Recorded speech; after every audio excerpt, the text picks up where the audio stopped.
Education system to be revamped in 2019. Prime Minister announces in Parliament. Court orders to suspend 4 bank accounts of a company believed to be owned by Namal Rajapaksa. Anuradhapura Special High Court judge says that the Legal Aid Commission had caused defamation to court. 1 killed in a clash at Katnayaka nightclub. Trade agreements will be inked with China in the future. Statement from Deputy Minister Eran Wickramaratne. Hello and welcome. This is Primetime News. I am Shahin Dharampati. A very good evening. I'm Mahina Bongzo. We start off with a look at your top story for today.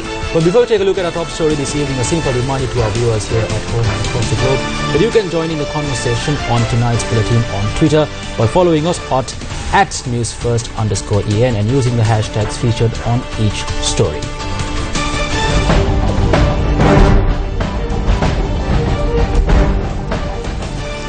President Maithripala Sirisena has emphasized that all must work together in order to battle the chronic kidney disease that had claimed the lives of many across the country.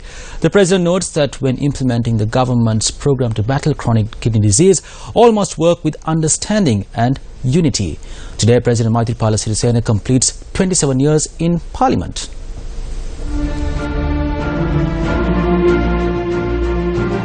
In 1989, Maithripala Sirisena, for the first time contested in the general elections, became a member of parliament and took oaths as an MP on the 9th of March that year. Following the general elections of 1994, he was made the Deputy Minister of Irrigation. In 1997, he was offered the cabinet ministerial portfolio of Mahawali Development and Parliamentary Affairs and was elected as the General Secretary of the SLFP in 2001. In 2004, he was also appointed as the leader of the House of Parliament. In 2005, he was given the portfolios of the Cabinet Minister of Agriculture, Irrigation and Mahawali Development and the Minister of Environment and Natural Resources. Since 2005, at the height of the war in Sri Lanka, Minister Maithripala Sirisena functioned as the Acting Defence Minister of Sri Lanka on 9 occasions. He was the Acting Defence Minister in the final days of the war in Sri Lanka in the absence of the Defence Minister, the then President. Minister Maithripala was elected once again to Parliament in 2010 and was appointed as the Cabinet Minister of Health. Bidding farewell to that position, he contested the presidential election held on the 8th of January 2015 as the common candidate and was elected as the 6th Executive President of Sri Lanka. The proposal for the establishment of a constitutional assembly was unanimously passed in Parliament today. The proposal was debated on the 12th and 13th of January early this year. Amendments were made to the proposal, which was presented to Parliament by the Prime Minister on the 9th of January. Meanwhile, speaking in Parliament, Prime Minister Ranil Wickremesinghe said that the education system will be revamped in 2019.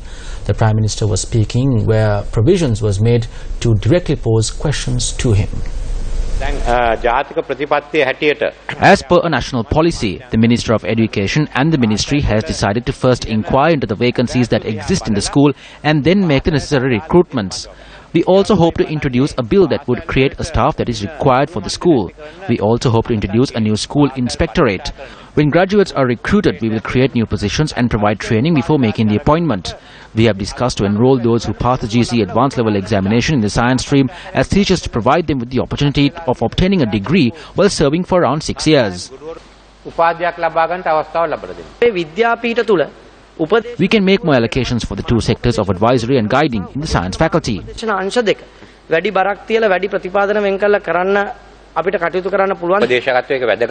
The implementation of the advisory role is important. We hope to introduce a new education system by 2019. It cannot be done alone by the government. We will discuss it with the provincial councils and we also call for the establishment of the select committee. The returning of gold discovered from war-torn areas to their original owners was also discussed in Parliament today. What is the total weight of gold discovered from war-torn areas that was under the LTTE, and what items were discovered and how were they acquired by the state? According to military records, 150 kilograms of gold items were discovered by the military. 32 kilograms of the gold items have been handed over to the central bank. The numbers mentioned in this matter at times do not match, and there are certain unclear areas. I wish to reiterate that the responsibility of ensuring that the items are returned to their original owners and also to inquire if they were used in something wrong solely lies with this parliament. We will support this. This needs to be done by the government. When we look at this, there are certain reports. We need to appoint a commission to seek the views of the public, or we can seek public opinion from the committee and inform you. If a commission is appointed, it will take more time. If 30 kilograms have been distributed, and if the military had 80 kilograms, and if a total of 150 kilograms of gold items are discovered, there is 40 kilograms missing. I wish to ask you if there are details of this 40 kilograms, and are they kept in a separate place? There are certain unclear sections. I was wondering if I am to take more time or to inform this matter to Parliament and then discuss this with you and reach a final decision. A youth was killed in a brawl which broke out at a nightclub in the Lianage Mulla area in Katunayaka. The police said the incident had taken place early this morning. According to our correspondent, the victim was accompanied to the nightclub last night by his friend. Investigations conducted so far have revealed that the youth suffered blunt force trauma to the head after he was clubbed during a brawl which broke out between two groups. Police said that the youth was admitted to the Sidhu hospital but passed away upon being transferred to the Ragama hospital for further treatment. The victim was 22-year-old Gayan Darshana, a resident of the Kanata area in Lianage Mulla. My brother came to the nightclub last night. An underworld-like group of people also arrived here. These people do not even allow the people in the village to be free. A group had attacked my brother, after which he had collapsed. This is how he was murdered. I saw my brother being attacked on CCTV footage, but they are only showing what happened outside the club and not inside. Even the blood in the area had been washed off by the time we got there. All I ask is that justice be meted out. Locals in the area say that brawls of similar nature have broken out at this nightclub on previous occasions as well. They always have clubs and swords with them, and this is what happens when they are not given money. 3 years ago, a girl fell off the top floor and died, and since there was no one to claim the body, she was buried by the Ragama hospital. News1st attempts to get a response from officials of the nightclub in question on the claims made by the locals were futile, as they refused to comment. The News1st Gum at the Door-to-Door campaign, a national public service initiative by News1st and the University of Peradeniya, which reaches out to the most rural communities of Sri Lanka, giving a voice to the voiceless, got underway for the 15th day today. Gum at the Door-to-Door, a national public service initiative.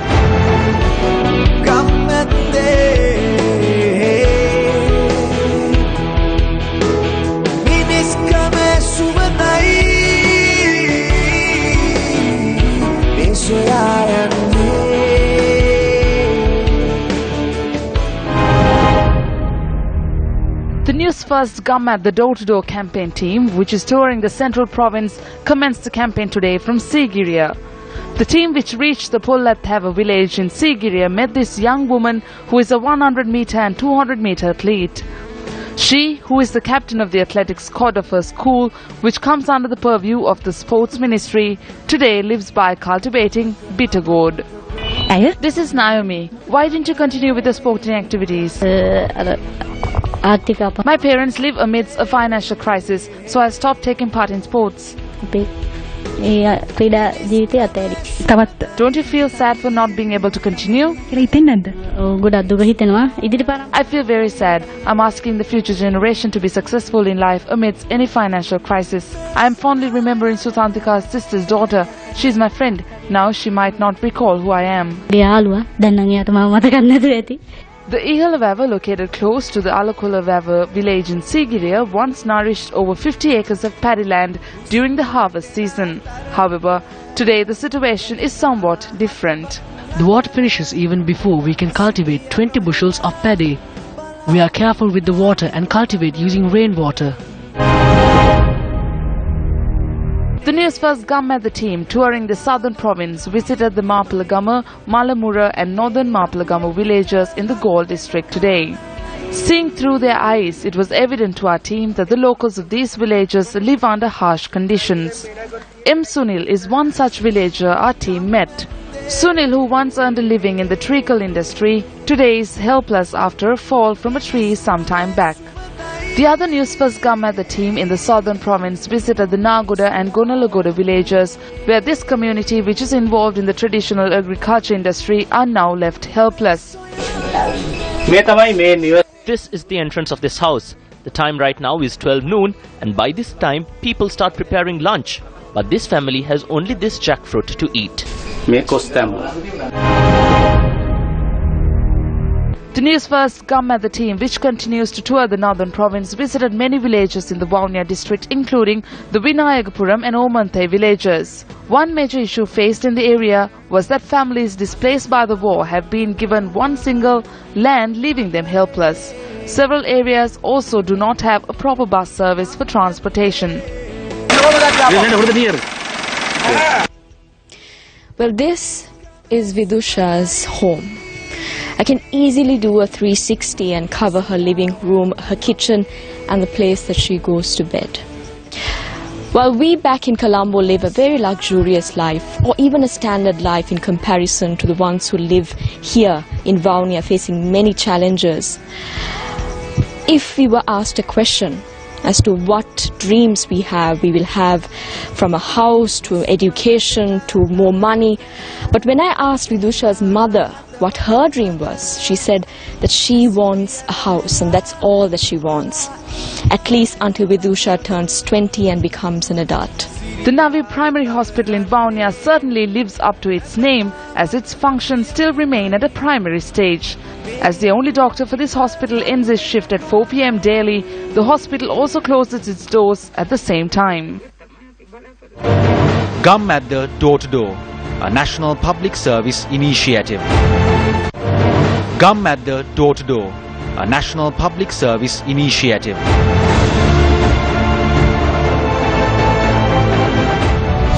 Unparalleled island-wide campaign, Gammatha Door to Door. News First, Sri Lanka's largest and most influential news provider, together with the University of Pereira, takes the unprecedented step. Walking from home to home, asking people this one simple question: what would make your life better? From the 24th of February to the 18th of March, covering all 25 districts, ensuring the very last home in each village is covered. A revolutionary campaign with one aim, giving a voice to the voiceless. In more local news, the Sri Lanka Freedom Party convened a media briefing today. Speaking at the media briefing, Minister Chandima Virakodi said that the foundation had been laid to commence a new lubricant factory in the country. Total is a French super major oil company and is the third largest in the world. That company has made a $25 million investment in Sri Lanka and work has already commenced. The previous cabinet received approval for the Ceylon Petroleum Corporation to start a lubricant factory on a build, operate, transfer or BOT project financing system. This was a $30 million investment. We would like to inform you that work on this factory would commence in the next few weeks. The minister also commented on reducing oil prices. At this moment, let us assume that we reduce the price by 5 rupees or 2 rupees. On one hand, we are in debt of 365 billion rupees. The Ceylon Petroleum Corporation is not the only institution that is burdened by this.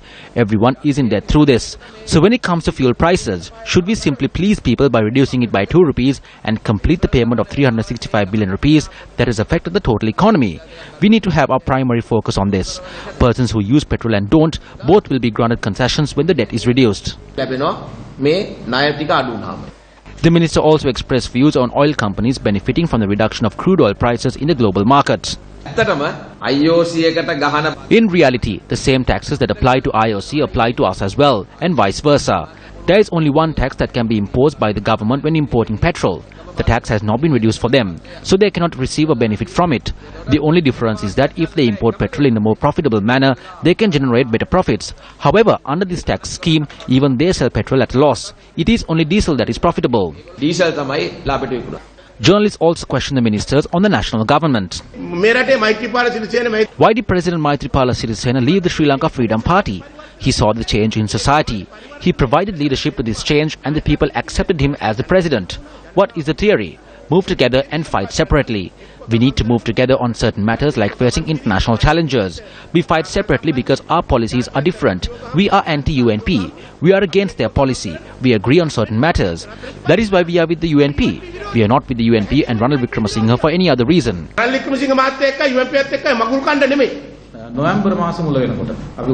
We are trying our best to admit these students by the beginning of November.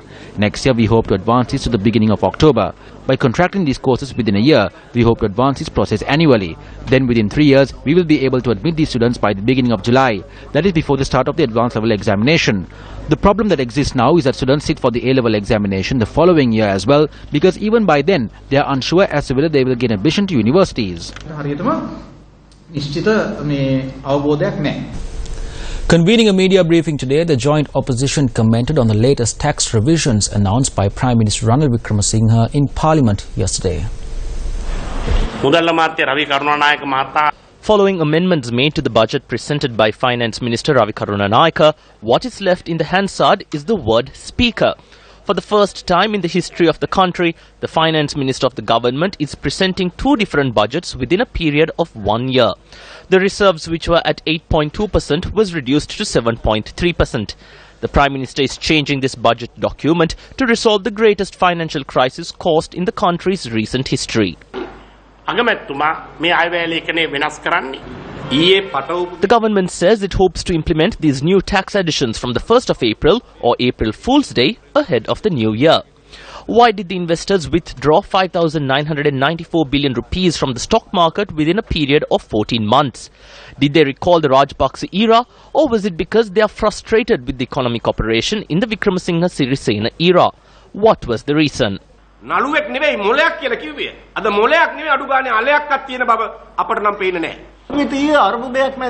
The budget document is being changed amidst a major crisis. I think this is the 7th time the Prime Minister has made a statement in Parliament on the economy of Sri Lanka.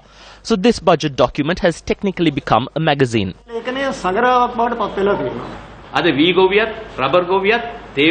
Today, the paddy farmer, the rubber farmer and even the tea farmer are at the brink of abandoning the industry. There is no point in these people farming. The fertilizer subsidy has now been completely taken away. The future of the country's agriculture and economy are completely falling apart because of this program.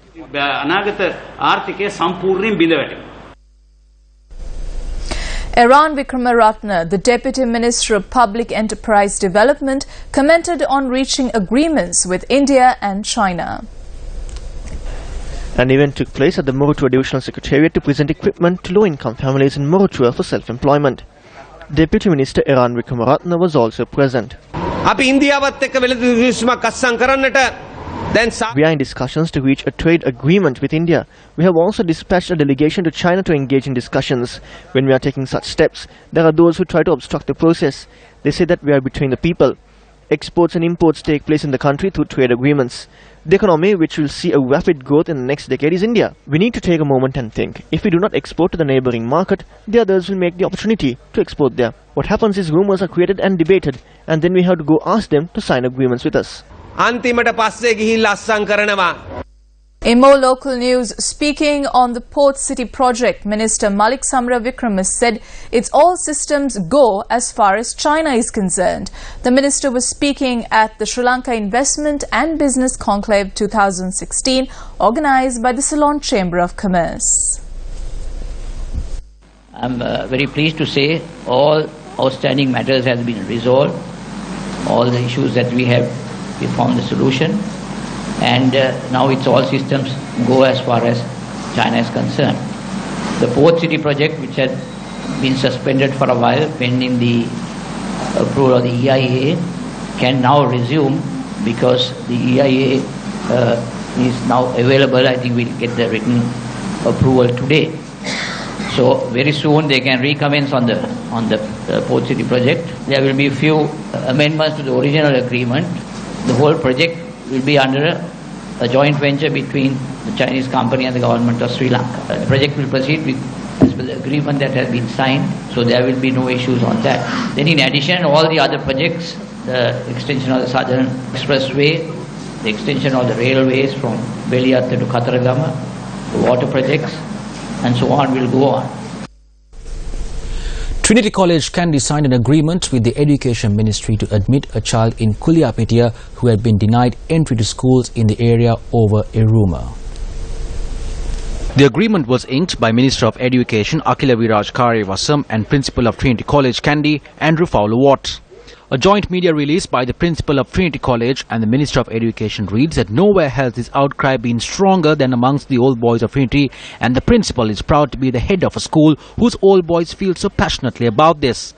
According to the agreement which was reached this morning at the Education Ministry, the child would be admitted to Trinity College Kandy after seeking the child's and the mother's consent, and the school is to provide all facilities to ensure the education of the child. The Ministry of Education agreed to make arrangements so that the child's mother can move to Kandy and fund all other facilities that would be provided. The 6-year-old boy was deprived of his right to education following a rumour which claimed to say that his parents were infected with HIV. Due to this rumour, parents in the school in Kuliapitia began to withdraw their children from the school, and this resulted in this child from losing his right to education. The story made international headlines after the child's mother commenced a fast next to the entrance of the Kuliapitia Education Office, demanding that her child be granted admission to a school.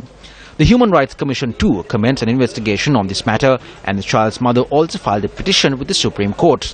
However, as there was no solution to the issue, the President had to intervene in order for the Education Ministry to draw its attention towards the matter.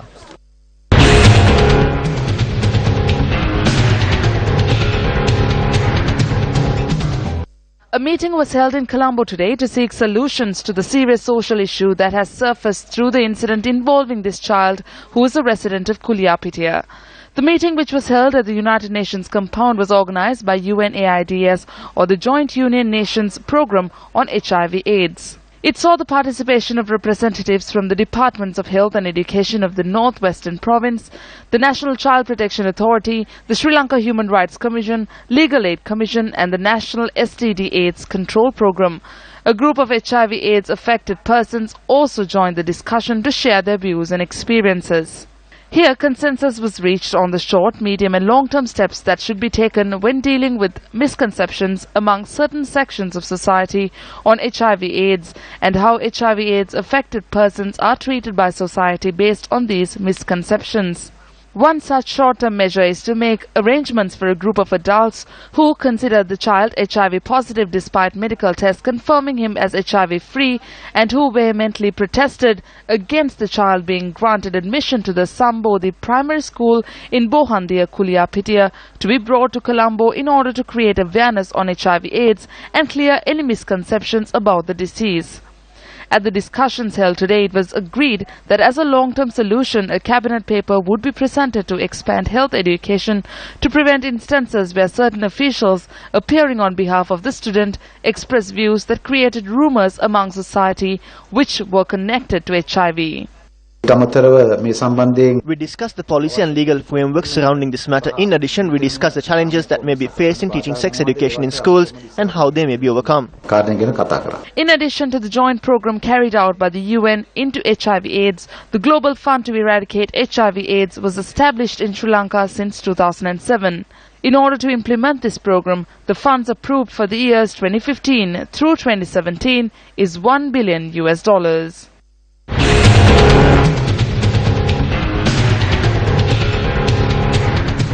Take a look at another one of our headline-making stories this evening. The Colombo Magistrates Court ordered today to suspend 4 bank accounts of a company believed to be owned by parliamentarian Nama Rajapaksa. The order was made following a request made by the Police Financial Crimes Investigation Division. The Financial Crimes Investigation Division today made a request on the Colombo Chief Magistrate Gihan Filipitiya to suspend the 4 bank accounts pertaining to the investigation launched into a complaint lodged on money laundering charges. The complaint made over the generation of capital to establish a company by the name of Govers, allegedly headed by Namal Rajapaksa.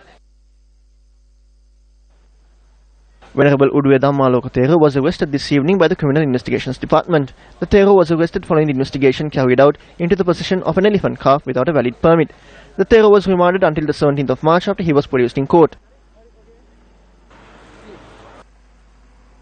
Anuradhapura Special High Court Judge K.M. Swarnadipati announced today that the Legal Aid Commission, which comes under the jurisdiction of the Minister of Justice and the Ministry of Justice, had caused defamation to the courts through the intervention of the Attorney General's Department.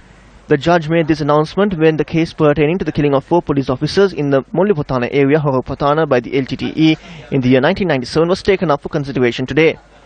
The judge said that the Legal Aid Commission had defamed the court by requesting the 4 LTTE suspects who were being kept at the Anuradhapura prison to sign a number of documents accepting that they had committed a crime without the knowledge of the courts or the attorney of the defendants. The judge affirmed that punishment can only be meted out to defendants only by the courts and not through external bodies. Hydroelectricity generation has dropped to 25% from the total electricity generation due to the prevalent dry weather. The Ceylon Electricity Board says that this situation has arisen as water levels at reservoirs surrounding hydropower plants are at a low.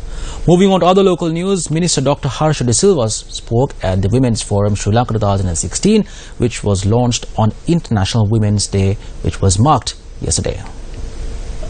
If 65% of the women who are eligible to work and are not working, what are the reasons and what recommendations can you give to government? The number one reason is that women need to take care of families.